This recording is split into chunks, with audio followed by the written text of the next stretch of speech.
Hola, muy buenas tardes. Buenas tardes tengan todos ustedes, todos y todas, sean bienvenidas. Qué bueno que están acá con nosotros. Hoy vamos a hablar acerca de santidad y edificación, que son dos departamentos interesantes de la escritura, pero vamos a tratar el día de hoy sobre la nueva personalidad. Esa nueva personalidad que Dios quiere que nosotros desarrollemos para su gloria y para su honra. Bueno, Eli está con nosotros como servidora y estará ella en la lectura el día de hoy de, de este tema. Sí, así es que sin más preámbulos, comenzamos, Eli. Muy bien, buenas tardes. Gracias por estar aquí. El día de hoy vamos a leer este capítulo 4 del estudio que dice así, este ministerio.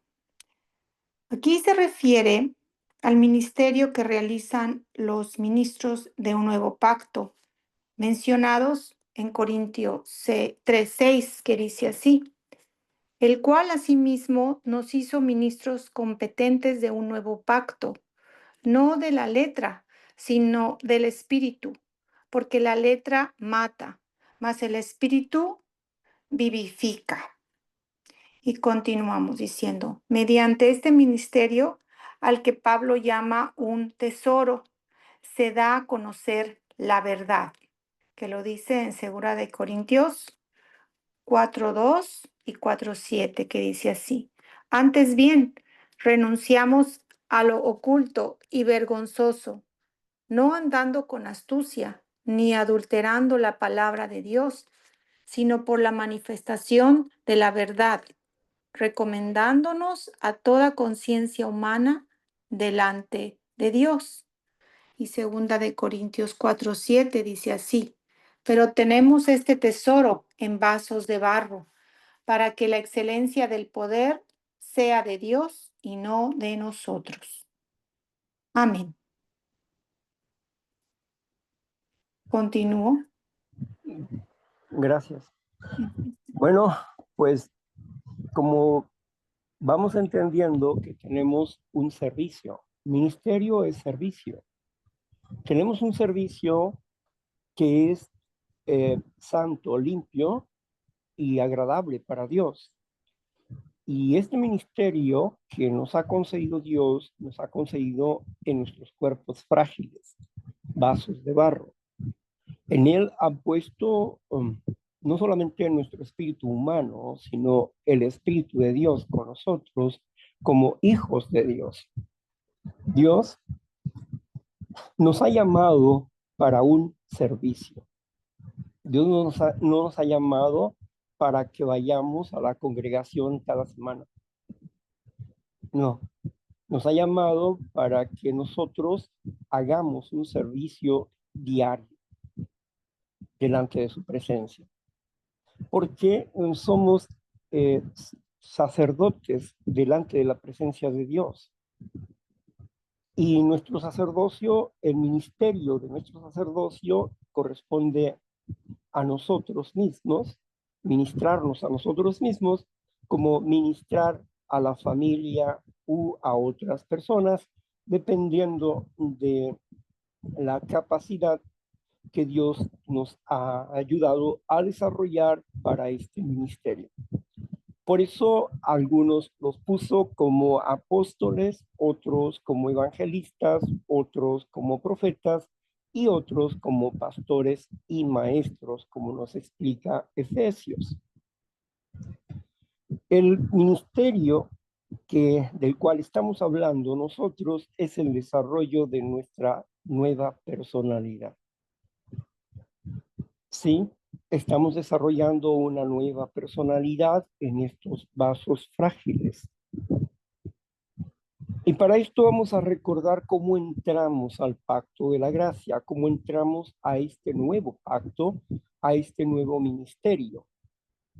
Vamos a ir a lo que nos dice Romanos capítulo 6 del 1 al 5. Vayamos a Romanos capítulo 6, versículo del 1 al 5. Muy bien, nos dice así. ¿Qué pues diremos? ¿Perseveraremos en el pecado para que la gracia abunde? En ninguna manera, porque los que hemos muerto al pecado, ¿cómo viviremos aún en él? ¿O no sabéis que todos los que hemos sido bautizados en Cristo Jesús, hemos sido bautizados en su muerte? Porque somos sepultados juntamente con él para muerte por el bautismo, a fin de que como Cristo resucitó de los muertos por la gloria del Padre, así también nosotros andemos en vida nueva. Y Muy bien. y el versículo 5 dice, porque si fuimos plantados juntamente con él en la semejanza de su muerte, así también lo seremos en la de su resurrección. Amén. Bueno, pues entonces aquí nos está hablando el apóstol Pablo, nos está hablando acerca de que nosotros hemos recibido un privilegio al entrar por la puerta angosta, al aceptar a Jesucristo como nuestro único y suficiente Salvador personal y aceptar su plan y el desarrollo de su personalidad en nosotros. Al ser perdonados por nuestros pecados y al ser muertos en el bautismo y resucitados en el mismo bautismo, hemos nacido para desarrollar una nueva vida. Así nos explica el apóstol Pablo el proceso por el cual nosotros entramos a este servicio, a este ministerio, delante de la presencia de Dios. No es solamente un acto puro el hecho de decir estoy enfermo espiritualmente y quiero ser sano espiritualmente. En la escritura es algo mucho más serio que mi salud, mucho más serio. ¿Por qué? Porque es la formación de un hijo de Dios, una hija de Dios.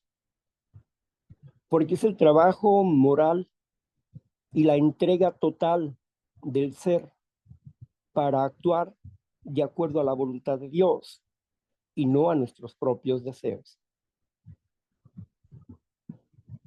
Por eso es que es importante acentuar este servicio que Dios ha hecho, nos ha dado a nosotros. Hemos sido llamados para servirle a Dios, para que nosotros seamos hombres y mujeres preparados para toda buena obra.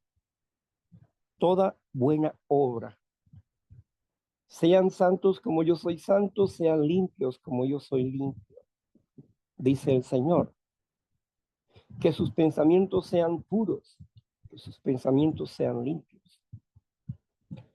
Dios nos ha santificado con su espíritu porque nos ha dotado de su espíritu, tal como lo dice en San Juan capítulo 1, versículo 12 y 13. A todos aquellos que han sido llamados, a todos aquellos que creen en su nombre, a estos se les ha dado el poder de ser hechos hijos de Dios. Y estos no son engendrados de voluntad de varón, voluntad de carne. No, son engendrados por el Espíritu de Dios. Por eso son hijos de Dios. Nosotros hemos nacido en el valle de la muerte, pero Dios nos ha traspasado al valle de la vida cuando le hemos aceptado y caminamos delante de su presencia. Nosotros hemos sido engendrados por Dios para llegar a ser hijos nacidos perfectos. Por eso dice que este gran tesoro en vasos de barro, dice el apóstol Pablo, que Dios ha puesto en nosotros, nos ha puesto el Espíritu de Dios en este cuerpo, que es el vaso de barro. Cuando comprendemos la esencia del por qué nosotros necesitamos desarrollar el espíritu, cuando comprendemos esta esencia, vamos entendiendo la vital importancia de comprender sus enseñanzas, sus doctrinas a profundidad. No navegamos por encima del mar, sino que andamos en las profundidades de Dios. Porque los hijos de Dios estudian aún la profundidad de Dios, porque Dios se los permite. Para los hijos de Dios no hay misterios. Para aquellos que están aprendiendo a reconocer la verdad de Cristo Jesús en sus vidas y van cayéndose los velos de su ignorancia para adquirir la razón del ministerio, del servicio con el que Dios nos ha dotado a cada uno de nosotros. Así que estamos siendo preparados como reyes y como sacerdotes de Dios en este campo de entrenamiento, en esta gran universidad terrenal, la vida misma. Por eso estamos aquí, porque nos interesa saber lo que Dios piensa y lo que Dios quiere de nosotros y cómo nosotros debemos cumplir su voluntad. Así que continuemos con la lectura, por favor. Claro que sí. Dice así. Dice, no nos desanimemos con estas palabras. Pablo indica aquí que él y sus compañeros están resueltos a no ceder ante el cansancio y a no perder el entusiasmo cuando realizan su ministerio. Ni manipulamos la palabra de Dios o ni adulteramos la palabra de Dios. En las escrituras griegas, este es el único versículo donde se emplea el verbo griego que se traduce como manipular.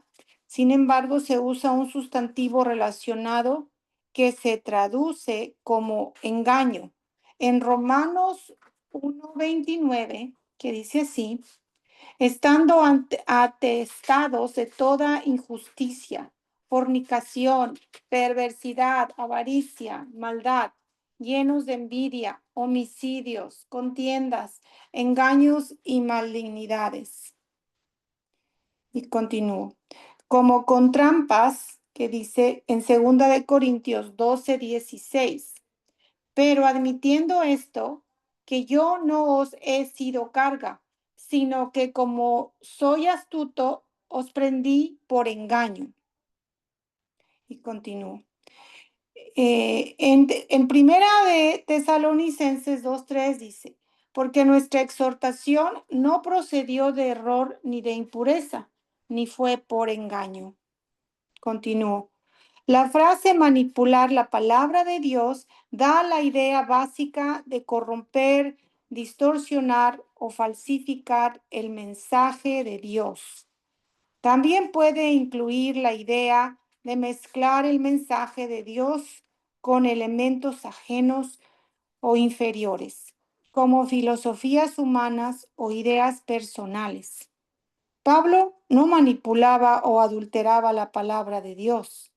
Cuando enseñaba a los judíos y a los griegos, no mezclaba la verdad pura de la palabra de Dios con las creencias de ellos para adaptarla a sus gustos. Tampoco diluía o le quitaba fuerza a la verdad para hacerla más aceptable a los que se guían por la sabiduría de este mundo, que es absurda para Dios, como dice 1 Corintios 1:21. Pues ya que en la sabiduría de Dios el mundo no conoció a Dios mediante la sabiduría, agradó a Dios salvar a los creyentes por la locura de la predicación. Y también nos dice 2 Corintios 2:17, pues no somos como muchos que medran falsificando la palabra de Dios, sino que con sinceridad, como de parte de Dios y delante de Dios, hablamos en Cristo. Amén.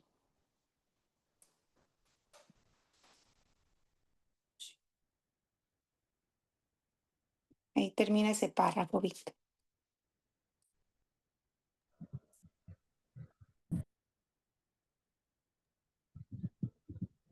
Bueno, aquí podemos comprender que la palabra de Dios se tiene que dar como ella es, en su estado puro y limpio, sin ponerle mezclas de ninguna índole. No podemos agarrar las historias griegas del infierno y del cielo y ponérselos a la Biblia. No podemos agarrar los dioses, el concepto de los dioses de Babilonia para hablar de una trinidad. No podemos mezclar las ideas filosóficas de los medos y los persas para poder adornar la palabra de Dios. La palabra de Dios no necesita ningún adorno, necesita comprenderse. Y por eso no andamos con astucias de palabras, ni estamos haciendo salameros a nadie. Por eso hablamos con la verdad libremente y abiertamente. Y no nos escondemos, no escondemos la verdad. Si somos prudentes ante las personas que no consideran o no creen en la palabra de Dios porque tienen otras ideas que no son de la palabra de Dios, una vez que los consideremos, porque nosotros no los vamos a acusar, sino es la ley de Dios la que los acusa.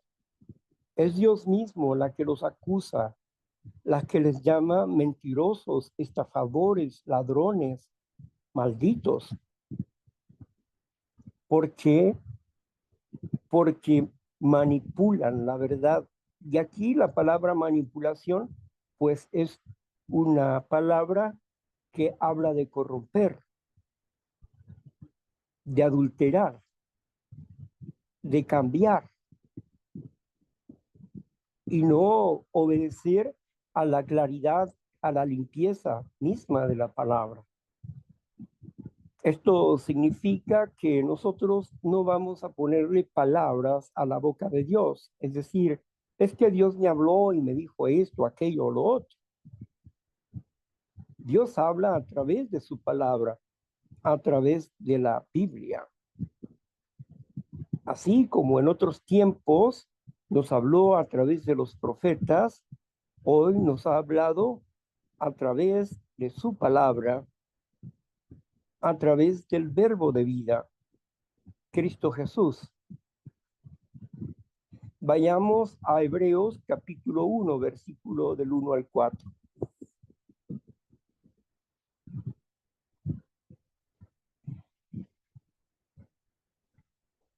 Hebreos capítulo 1, versículo 1 al 4 dice así. Dios, habiendo hablado muchas veces y de muchas maneras en otro tiempo a los padres por los profetas, en estos postreros días nos ha hablado por el Hijo, a quien constituyó heredero de todo, y por quien asimismo hizo el universo, el cual, siendo el resplandor de su gloria y la imagen misma de su sustancia, y quien sustenta todas las cosas con la palabra de su poder, habiendo efectuado la purificación de nuestros pecados por medio de sí mismo, se sentó a la diestra de la majestad en las alturas, hecho tanto superior a los ángeles, cuanto heredó más excelente nombre que aquellos. Amén. Amén. Aquí nos habla acerca de que el ministerio de Cristo Jesús le convirtió en un ser eterno, superior a todos los ángeles, que Él es el gobernante y el heredero de todas las cosas. Y como heredero somos coherederos en Cristo Jesús de todas las cosas, de todo el reino. Así que de esta manera podemos entender que así como Jesús fue excelso sobre todos los ángeles, nosotros también seremos mayor que los ángeles, porque los ángeles estarán a nuestra disposición y ya nosotros, ellos ya no van a ser nuestros mayordomos, nuestros cuidadores. sino que nosotros seremos los amos de ellos, de los ángeles, para, para crear, para hacer, para trabajar en la obra de Dios, siendo transformados como seres espirituales, haremos la obra de Dios, gobernaremos y regiremos este mundo bajo el reinado de Cristo Jesús. Es maravillosa la forma en que Dios ha planeado el rescate de nuestras vidas. Se tuvo que pagar un precio de vida para rescatar la vida. Y Él, el único que podía hacerlo, lo hizo, haciéndose humano y dejándose asesinar por su propia obra. Por eso, esta es la locura de la predicación.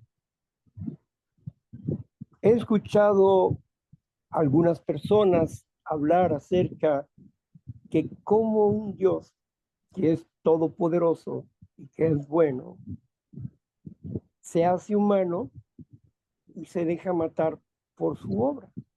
¿Quién ha oído semejante locura? Pues esto es una locura para la mente humana que no puede comprender el desarrollo del sacrificio y del por qué fueron hechas estas reglas de esta manera. Dios es vida. Para Dios la muerte no existe. Y nosotros, aunque muramos, volveremos a tener vida. Para Dios nada es imposible. Dios resucitará a los seres humanos que han muerto para su juicio. Pero no es un juicio propiamente dicho como los ven en la televisión, sino que es un juicio milenial. Es un ¿Y ahora juicio vas a actualizar milenial. todo? No, pues, Ah, no, porque en unos vas a trabajar, en otros Es un juicio milenial. ¿Qué quiere decir un juicio milenial? Que van a ser 1000 años de prueba. Para todos aquellos que no conocieron a Dios por causa del enemigo, por aquellos que taparon, que fueron cegados por el enemigo. Así que es importante comprender que el milenio es un juicio de 1000 años. Y dentro de ese juicio, la sentencia viene al final, como fue también sentenciado el mundo al principio. En la venida del Señor Jesús viene a dar sentencia. Hace el juicio a las naciones, juzga a las naciones. Y después de que hace el juicio a las naciones, se establece el reino de Dios. Y comienza el juicio milenial y la resurrección de miles y millones de personas que van a entrar a los países resguardados por los hijos de Dios, donde ya no habrá ningún ser humano gobernando, sino los hijos de Dios inmortales, seres inmortales y justos, incapaces de hacer injusticias. Un gobierno que no va a necesitar de impuestos, donde la tierra será de la persona. La tierra será de la persona y nadie le va a cobrar impuestos de ninguna índole. Pero tendrán que obedecer a las leyes del reino de Dios. Tendrán que estudiar lo mismo que nosotros estamos estudiando hoy.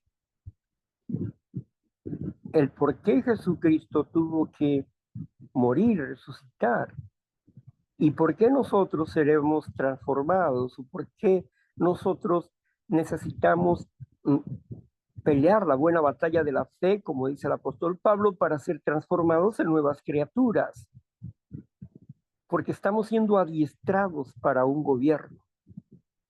Por eso necesitamos estar interesados en crecer en el entendimiento de los valores del reino de Dios, de sus leyes, cómo funcionan sus leyes. Conocer a Dios es conocer sus profecías y ver cómo se cumplen. Y cuando vemos sus profecías cumplir en la historia y las comprobamos en nuestras vidas, tenemos una confianza plena en la existencia de Dios, en su bondad, en su gran misericordia y en su gran amor con que nos ha amado. No dudamos de eso, aunque al mundo le parezca locura. No, el Evangelio no ha venido por la filosofía humana, ni es una idea del hombre, sino es una idea del Dios Altísimo, del Dios verdadero, el único Dios verdadero, y de su Hijo Jesucristo. Por eso es relevante que comprendamos sus enseñanzas, sus doctrinas desde la Escritura, sin torcerlas, sin argumentos meramente humanos, sin vanas palabrerías, sin deseos de trasquilar las ovejas antes de tiempo, sin deseos de llevarlas al matadero. No. Es importante caminar por ese camino angosto y no separarse ni a la derecha ni a la izquierda. Aprender a tener tapabojos como los caballos. Esos son los mandamientos de Dios. Los mandamientos de Dios no nos permiten hacer cosas que nos salgan, que nos hagan salir del camino. Los caballos llevan tapaojos para que no se asusten.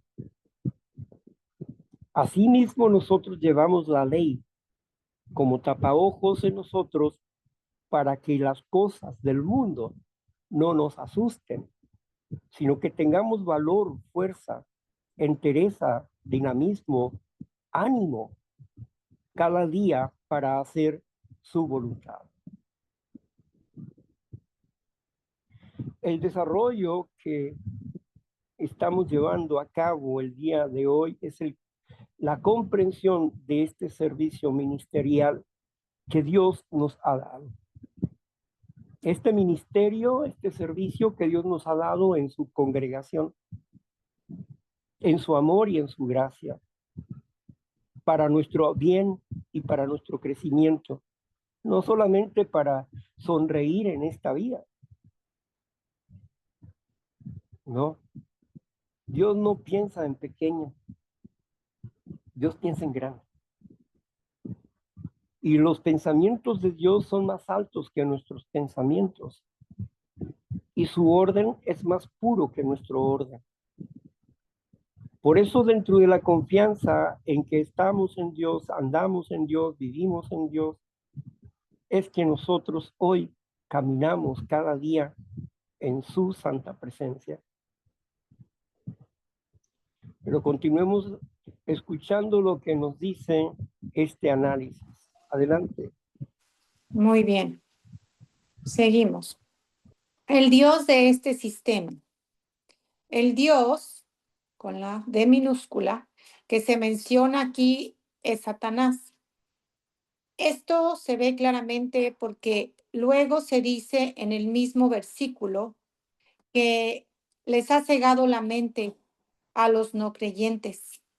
Jesús llamó a Satanás el gobernante de este mundo y dijo que sería echado afuera. Juan 12:31 nos dice, ahora es el juicio de este mundo. Ahora el príncipe de este mundo será echado fuera. Estas palabras de Jesús y el hecho de que a Satanás se lo llame el Dios de este sistema o de esta era, indican que Él ocupa esta posición temporalmente. Comparar con Apocalipsis 12:12, que dice así: por lo cual alegraos, cielos, y los que moráis en ellos. Ay de los moradores de la tierra y del mar, porque el diablo ha descendido a nosotros con gran ira, sabiendo que tiene poco tiempo. ¿Continúo o paro, Víctor? Bueno, tenemos un enemigo muy notorio. Y este enemigo notorio es Satanás. Satanás no tiene por enemigo a los que están en sus manos. Todos los que no son creyentes, todos los que no oyen la palabra de Dios y la practican, son hijos de Satanás, dice el apóstol Juan. Pero nosotros también éramos hijos de Satanás, nos dice el apóstol Pablo. Y andábamos en otros tiempos conforme al príncipe y la autoridad de este mundo, siguiendo los pensamientos de este mundo y haciendo las cosas de este mundo. Pero Dios nos ha llamado, nos ha rescatado para que nosotros no pertenezcamos a esta sociedad. Nos inquiere el apóstol en Apocalipsis, nos dice que salgan ustedes de Babilonia la Grande y no toques lo inmundo, y yo estaré con ustedes. Por eso el llamamiento, los llamados a salir fuera de Babilonia la Grande, de la que engaña, de que hace fraude, la que se une a la política de este mundo. Y esta política de este mundo llena de injusticia, ¿quién la puede parar? El mundo no se va a parar con las injusticias que hacen todos los políticos. No hay un gobierno humano que pueda lograr la paz, ni la seguridad de este. No hay un gobierno humano que pueda detener el narcotráfico, los asesinatos y los secuestros. No hay un gobierno humano que pueda pararlo. Y como no pueden pararlo, se hacen amistades. Hacen amistades con el mal. Los gobiernos hacen contubernio con el narcotráfico y otras situaciones para mantener aparentemente la paz dentro de las sociedades. Por eso mismo es que necesitamos un rey justo, un gobierno que sea incorrompible, un gobierno que aplique la ley tal cual. Y ese gobierno solamente va a ser posible a través del nacimiento de los hijos de Dios y a través del Rey Jesucristo. ¿Por qué? Porque no serán seres humanos, sino seres eternos. Hijos nacidos de Dios, imposibles de que ellos quebranten la ley. Porque habrán creado un carácter inquebrantable, una moral inquebrantable. Nadie va a poderles dar un cohecho, ¿no? Por eso, en el desarrollo de nuestra nueva personalidad, tenemos que derrumbar lo falso que hay en nuestras mentes. Las ideas oscuras que destruyen, que no permiten que desarrollemos los valores que necesitamos para nuestra nueva vida. Tenemos que destruir esas creencias, esas ideas y esos ideales que obstruyen el crecimiento espiritual en nuestras vidas. El enemigo, en su influencia con el mundo, lo tiene atado y lo tiene esclavizado. Y lo tiene esclavizado con todos los vicios existentes. Lo tiene esclavizado porque trabaja con sus instintos naturales, con sus deseos. El enemigo no necesita meterse en ningún ser humano. Desde afuera puede gobernarlo.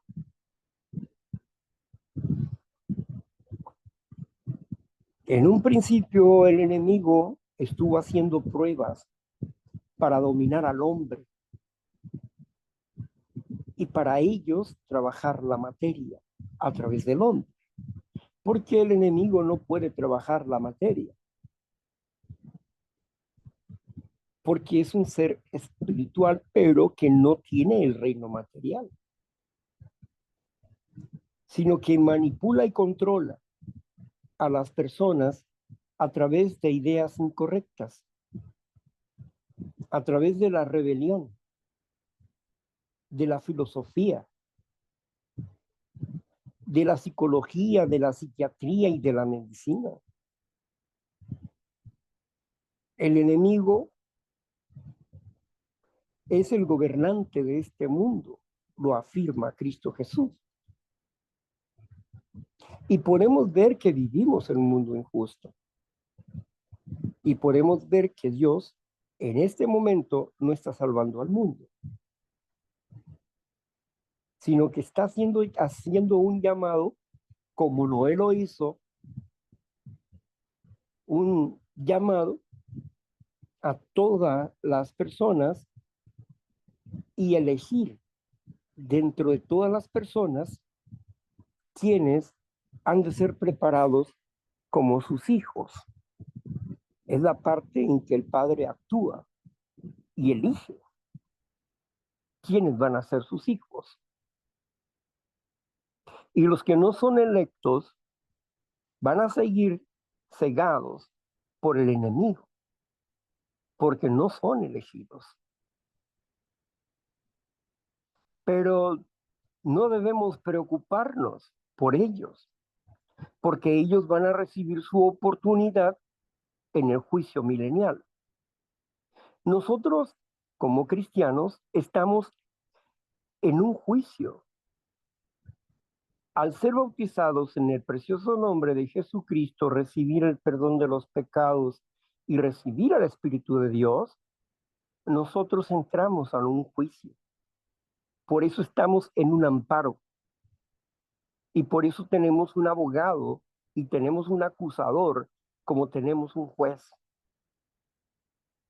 Todos los días el acusador está diciendo nuestros malos comportamientos de acuerdo a él mismo. Y está acusándonos de que merecemos morir, que no merecemos ser hijos de Dios. Y quiere convencer a Dios de que verdaderamente nosotros estamos fuera de la ley. Y que por lo tanto tienen que ser regresados a su valle de muerte. Pero eso no se va a poder. Y eso no se va a poder porque Jesucristo es quien justifica. Cuando leemos Jeremías y encontramos ahí el juicio de la congregación del desierto y vemos al representante de la congregación del desierto, Josué, la congregación que entró a la tierra prometida. Y a Josué lo vemos como el sumo sacerdote, y el Padre como juez, y a Satanás como acusador, y al ángel del Eterno como defensor nuestro. Y ahí mismo Satanás le acusa. Y él, el sumo sacerdote, tiene ropas viles, sucias, malolientes, que es la representación del pecado, del pueblo, en sus ropas sacerdotales. Y el ángel del Eterno le dice a Satanás: el Eterno Padre te reprenda, oh Satanás. ¿Acaso no, este no es un tizón escapado del incendio? ¿De qué él está hablando ahí? Está hablando de que Josué escapó del incendio, escapó de la corrupción de Satanás. Es un tizón, dice, que fue logrado del incendio. Y posteriormente podemos ver la sentencia sobre Josué cuando el ángel de Jehová le dice: denle vestiduras nuevas. Y cambia sus vestiduras llenas de pecado por vestiduras limpias, blancas, sacerdotales. Esto implica que es el perdón de Dios, es la justificación. Es la justificación que da el sacrificio y la resurrección de Jesucristo. Estas figuras que nos hablan aquí nos hablan del juicio. En Primera de Pedro, capítulo 4, versículo 17, nos habla acerca de que es necesario que el juicio comience por la casa de Dios. Y si somos la casa de Dios, el juicio comienza por nosotros. Por eso mismo es que nosotros no vamos a tocar un juicio, porque hoy estamos siendo juzgados por Dios. Por eso seremos transformados en un abrir y cerrar de ojos para recibir el galardón, el premio que Dios nos ha dado, la vida eterna. Por eso no vamos a pasar por un juicio. Y así como nosotros estuvimos en un juicio en este mundo por causa de nuestra fe, asimismo las personas en el milenio tendrán un juicio, el juicio del milenio, la misma forma de lo que estamos hablando, es la misma forma que se va a hablar allá entre esa gente rescatada por Dios, que ya no estará el enemigo ahí para infundir en sus mentes, para que ellos puedan tomar una decisión clara y determinante. ¿Quieres ser hijo de Dios? Pues ahí lo vas a tener que decidir y no vas a poder culpar al diablo absolutamente de nada, porque el diablo no te puede tocar. No, en el milenio no te puede tocar. Pero es muy seguro que despertemos, algunos que van a despertar en sus cuerpos, van a seguir con su pecado, con su mente pecadora. Y van a tener que aprender a limpiar esos pensamientos, a deshacerse de ellos, porque el enemigo ya no estará ahí. Casi al final del milenio, entonces, ¿qué sucederá? Una vez que ellos hayan sido santificados, los que hayan sido santificados, van a ser probados por un poco de tiempo, pues el enemigo es soltado de nuevo para probar toda la obra, para probar la fidelidad de los corazones de todos esos seres humanos. Y muchos se van a rebelar de nuevo contra Dios en el reino milenial. Pero va a ser la última vez. Porque después de que esa gente se rebele, porque no quiere el gobierno de Cristo, serán destruidos, porque viene el juicio final. Después del milenio viene el juicio final, donde todos los seres humanos ya no existen, solamente seres transformados en seres espirituales. La muerte ya no existe, deja de existir. Por eso dice que el último enemigo que será vencido es la muerte. En el gran juicio del trono blanco, aquí es donde todos los seres humanos que no pudieron cambiar, que decidieron no cambiar, serán destruidos para siempre. Y nadie tendrá memorias de ellos, nadie se acordará de ellos, ni tendrán memoria de ellos, de lo que vivieron o de lo que hicieron. Nadie más lo recordará. Así que una vez purificado todo esto, entonces se abren otros proyectos de parte de Dios. El proceso de limpieza y de salvación que Dios está haciendo son dos etapas. La primera etapa es el llamamiento a los hijos de Dios que han de gobernar en el milenio. La segunda etapa es la resurrección de todas las personas que no pudieron conocer a Cristo Jesús por causa de Satanás, por causa de la confusión religiosa. Y serán enseñados e instruidos por el propio Dios. Pero después de eso serán probados. Y muchos de ellos no van a salir aprobados, sino que van a volver a hacer guerra contra el Cordero de Dios y serán destruidos en el lago de fuego. Y todos aquellos que no resucitaron porque eran impíos, porque conocieron la verdad y no la amaron,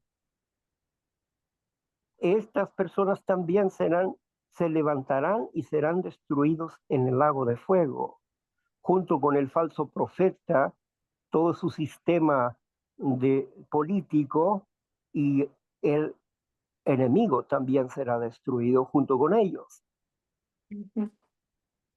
Así que una vez que se hace esta purificación, esta limpieza, hay nuevos cielos, hay nuevas tierras y desciende la nueva Jerusalén a la tierra. Desciende la familia de Dios a la tierra para gobernar desde la tierra todo el universo. Y ahí es donde empieza a trabajar el plan, el proyecto de Dios con la eternidad y nuestras habilidades creativas. Tendremos mucho trabajo que hacer. No estaremos de haraganes, ni estaremos con un violincito y una arpa ahí. No, no. Es algo más productivo, es algo más hermoso, es algo, esos dibujos que hacen, no, esos no hablan nada de la realidad que Dios espera darnos si perseveramos en su amor, en su gracia y logramos ser transformados como hijos e hijas de Dios. Lo más valioso que nosotros poseemos no es el cuerpo, es el espíritu. Y si nosotros permanecemos fieles al espíritu a pesar de cómo se sientan nuestros cuerpos, si somos fieles y permanecemos, heredaremos un cuerpo perfecto y ya no habrá dolor ni llanto. Y el sufrimiento que tuvimos aquí no va a ser comparable con la dicha enorme de vivir eternamente sanos y felices y gozosos, sin pensamientos del adversario en nuestras mentes. Será una gran maravilla y habrá una gran fiesta entre los ejércitos de Dios, los ángeles, entre el arcángel Miguel y el arcángel Gabriel.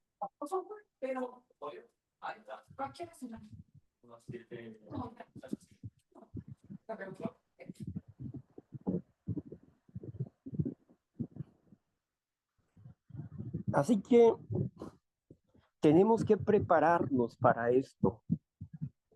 Por eso estamos siendo entrenados hoy, aquí y ahora, para que podamos entender qué significa el reino de Dios, qué es realmente el reino de Dios, qué creían los apóstoles como el reino de Dios. Aquí lo estamos comprendiendo. Lo que ellos creían, nosotros creemos. Lo que Jesús les habló, nosotros lo escuchamos y lo compartimos, porque queremos que otros también vivan con nosotros una realidad inefable de lo que ha de venir y que muramos en la esperanza de su resurrección si tenemos que morir en este cuerpo. Y moriremos como está muerto Abraham, como ha muerto David, Salomón, como está muerto Noé, como está muerto Elías, como está muerto Santiago, Pedro, Juan, Pablo. Todos están muertos, están dormidos en el sueño, esperando ser despertados para entrar en el escenario de la vida eterna. Asimismo, todos están en espera. Ninguno está en un cielo o en un infierno, sino que todos están en espera. Nos los dice Hebreos. Veamos lo que dice Hebreos, capítulo 11, versículo 13. Muy bien.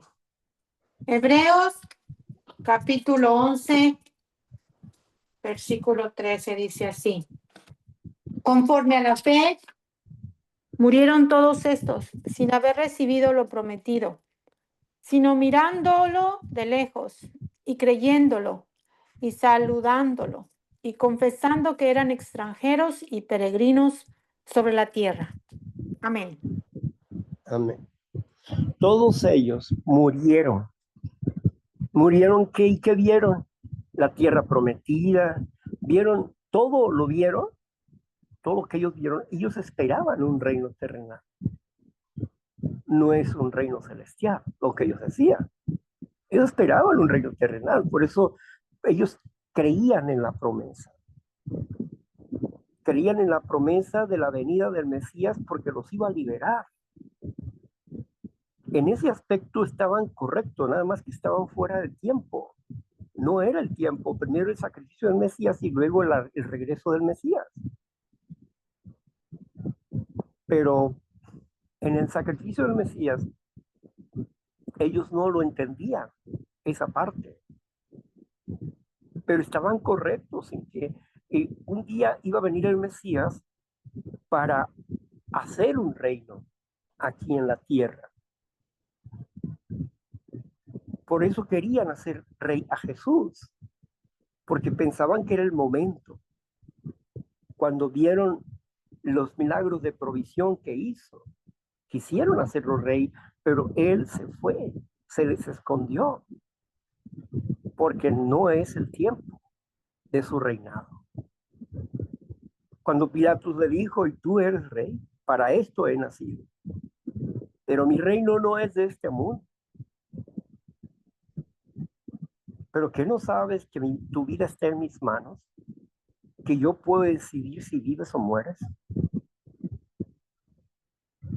No, mi vida no está en tus manos. Yo la pongo de mí mismo. Porque si mi Padre no te lo permitiera, no podrías hacerlo. Enviaría ángeles aquí y yo sería libre. Mi reino no es de este mundo, dijo Jesús. Y estaba hablando no del mundo en general, sino que estaba hablando de esa sociedad. Mi reino no es en esta sociedad. Así que podemos entender que todos duermen, como dijo Jesús cuando fue a despertar a Lázaro. Lázaro duerme el sueño de la muerte. Así que no hay ningún infierno en llamas ni un cielo donde la gente esté observándonos, porque aún no se le da el premio a nadie, solamente a Jesucristo, que es el primogénito. Es el único ser humano transformado que está a la diestra del Padre y es nuestro sumo sacerdote. Y ellos dos están esperando el nacimiento de un pueblo. Nos habla Isaías de eso. Entonces, podemos entender esta acción del por qué es tan importante que nosotros desarrollemos nuestras habilidades, no solamente para sentirnos bien, y para estar bien, y para tener paz, seguridad, sino para desarrollar la eternidad en nuestras vidas, para desarrollar el derecho a ser seres eternos en nuestras vidas, con el apoyo de un Dios amoroso, vivo, santo, amable, que está esperándonos. Está esperándonos. El Padre y el Hijo están esperándonos.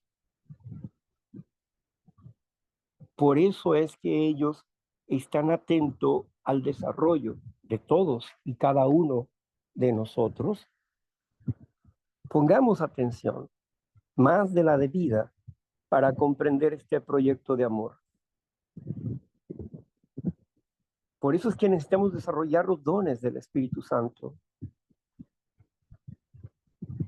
Y por eso necesitamos aniquilar, hacer morir al pecado que nos asedia en nosotros.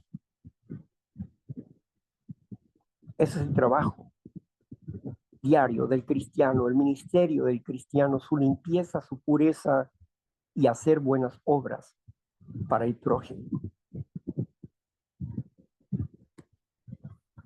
Gloria a Dios por todo lo bueno que Él nos da de forma constante y nos instruye en su amor y en su gracia para que nosotros hagamos su santa voluntad. Por eso necesitamos hoy, más que nunca, necesitamos desarrollar la obediencia a la palabra de Dios, no adulterada. No hemos hablado de ninguna mentira creada por el hombre. No hemos venido con palabras de salamería. No hemos venido con palabras de convencimientos para que ustedes crean o no crean. No, no hemos venido de esa manera, sino que hemos traído la palabra que fluye de la boca de Dios, una palabra de poder, porque no queremos convencer a nadie. El que los convence será el Espíritu de Dios en sus vidas. Nosotros solamente exponemos lo que el eterno Dios dice. El que tenga oídos para oír, oiga lo que el Espíritu dice a la congregación de Dios. Así que dijo Job, estoy maravillado. De oídas te había escuchado, mas hoy mis ojos te ven. Me arrepiento de mi pecado en polvo y ceniza. No lo haré más. Así que, mis queridos compañeras, compañeros, amigos, amigas, deseo que el amor de Dios sea siempre su búsqueda y sea establecido en sus corazones para que un día, en la revelación de los hijos de Dios, todos gritemos de verdadera insultación de alegría, de gloria y alabanza al Rey de Reyes, al Señor de Señores, y juntos cantemos con los ángeles alabanza y gloria al Rey. Alabanza y gloria al Padre. Alabanza y gloria al Hijo. Agradecidos por su Santo Espíritu. Bueno, pues hasta aquí vamos a dejar el análisis de esta noche y vamos a continuar con la hora subsiguiente, donde ustedes tienen la oportunidad de expresar sus sentimientos, sus emociones, sus dudas, etc. Voy a cerrar, a clausurar la grabación